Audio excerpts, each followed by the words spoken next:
You're sitting in a meeting. A colleague dismisses your idea without even looking up from their phone. And within 3 seconds, something in you goes cold. Your chest tightens. A story floods in. They don't respect me. I'm invisible here. This always happens to me. And just like that, you're gone. The rest of the meeting happens without you. You're somewhere else, running a private trial in your own head, presenting evidence to a jury that isn't there. Here's what I want to talk about today. And I want to say it plainly because it's one of the strangest and most freeing ideas I've ever encountered. Nothing in your experience, not your suffering, not your fear, not the sinking feeling that the world is doing something to you. None of it lands without your own participation. At some level beneath the surface, the mind is deciding in. That sounds harsh at first. It sounds like blame, but stay with me, because it's actually the opposite. If you decide it in, you can decide out. The same power that closed the door is the one that opens it. That's the whole idea. That's the master key.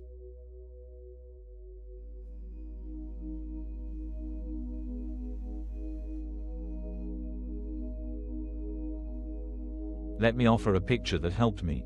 Imagine you're sitting in a movie theater, staring at the screen, completely absorbed. Something terrible is happening up there. You're arguing with it. You're devastated by it. You're trying to reason with the characters, trying to change the plot, trying to make the screen behave differently. And you spend your whole life like that, fighting the screen, negotiating with the screen, being wounded by the screen. And then someone taps you on the shoulder and quietly says, "The projector is behind you." That's it. That's the shift. Not that the image on the screen isn't real to you. It clearly is. You're crying. You're bracing. Your heart is pounding. But the source of the image was never on the screen. The power was always behind you. You've been arguing with the wrong thing your entire life.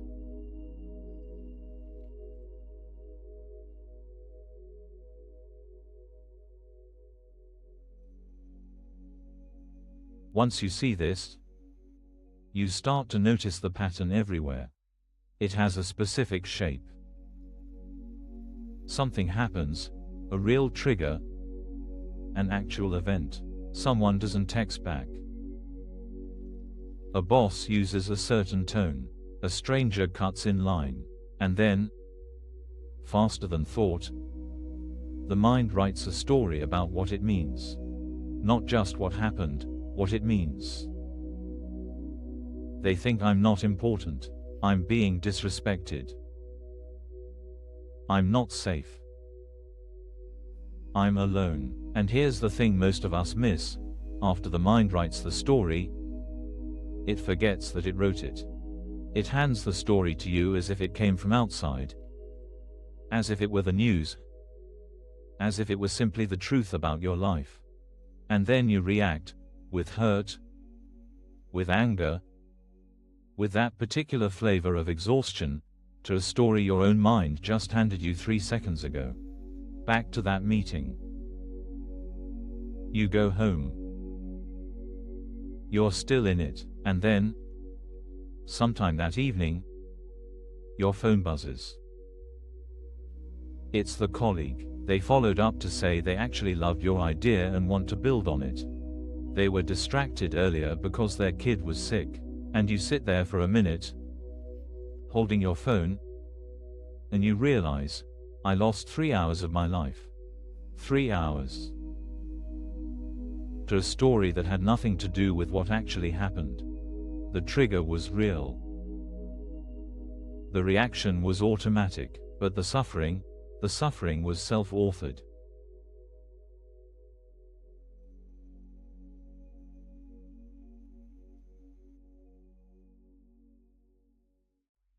Now, this is the moment where most people get defensive. And I understand why. Because it sounds At first, like I'm saying it's your fault.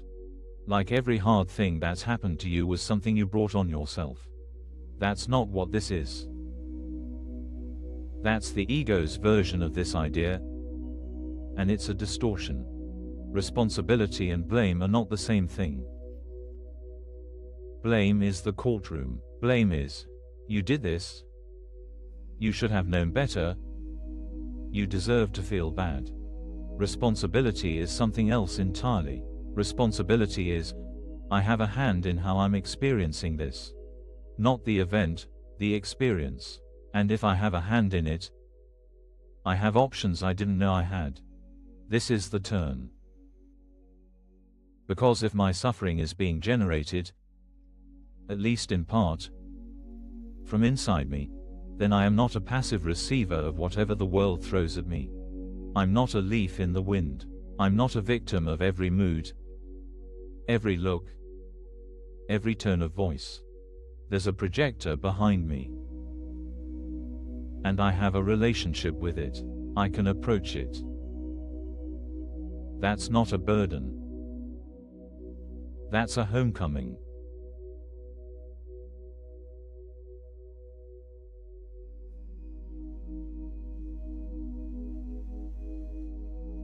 So what changes? Practically, not much. At first, you don't suddenly stop reacting.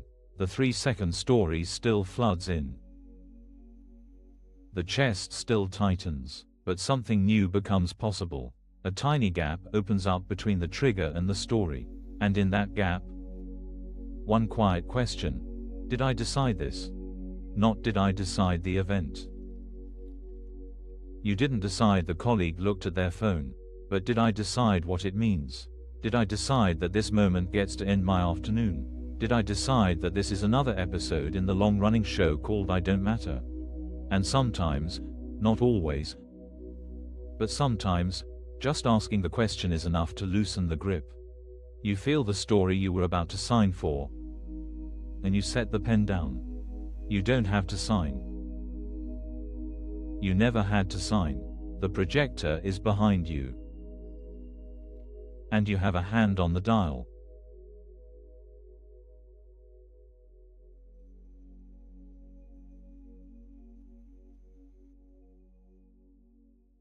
Here's what I want to leave you with. Most of us walk around with a low-grade helplessness we've stopped even noticing. A background hum that says, things happen to me, moods take me, people affect me, and I mostly just brace for what comes next. It's exhausting. It's the tiredness underneath the tiredness. What this lesson offers, and it takes time. This isn't a one-afternoon fix, is a slow release of that hum. Not because your life gets suddenly easier, not because difficult people stop being difficult, or hard days stop being hard, but because you start to notice, in small moments, that you have a say. That you're not just downstream of everything, that there is a place inside you, quiet and steady, that gets to choose how you meet what's in front of you. That's the relief. That's the hand back on the wheel. Not control over the world, control was never the point. Just the remembering that you're not, and never have been, only the audience. Some part of you has been at the projector the whole time. And when that lands, even a little, something in the chest softens. The room gets a little bigger, and for the first time in a long time, you can breathe. Before we move into the meditation, if this is helping you, you're welcome to like the video and subscribe. It's a simple way to keep practicing together.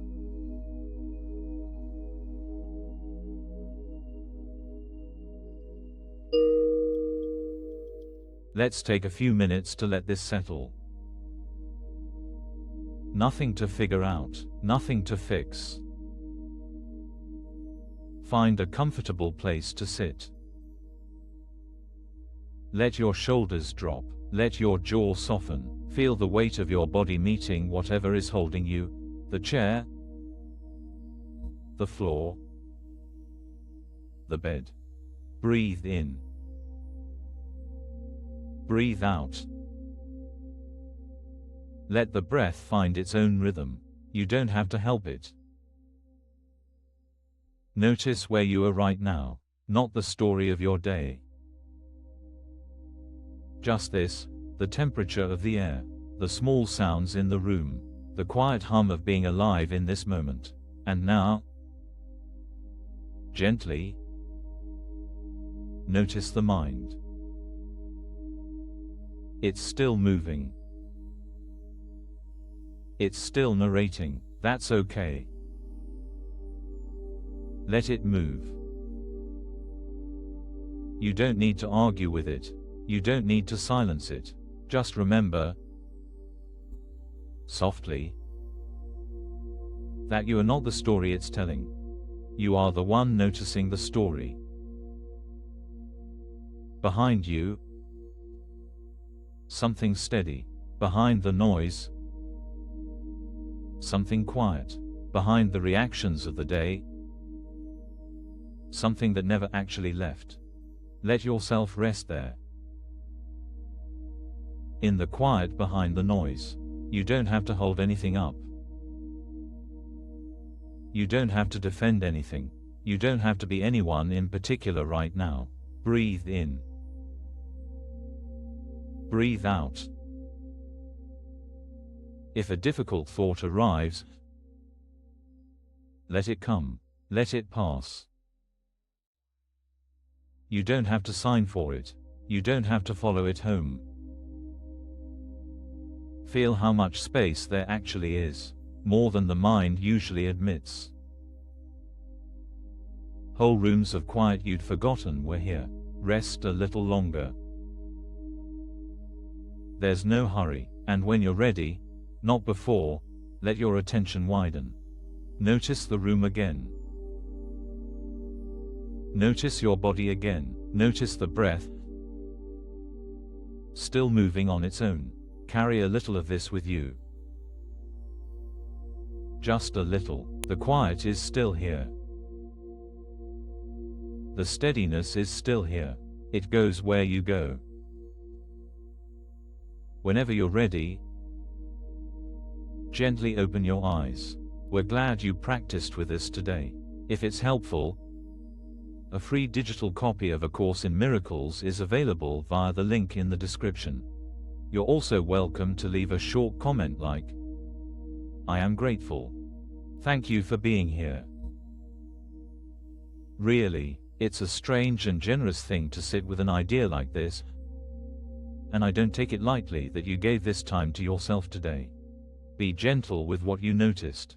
This isn't something you master in an afternoon. It's something you remember again and again, in small moments. I'll see you next time.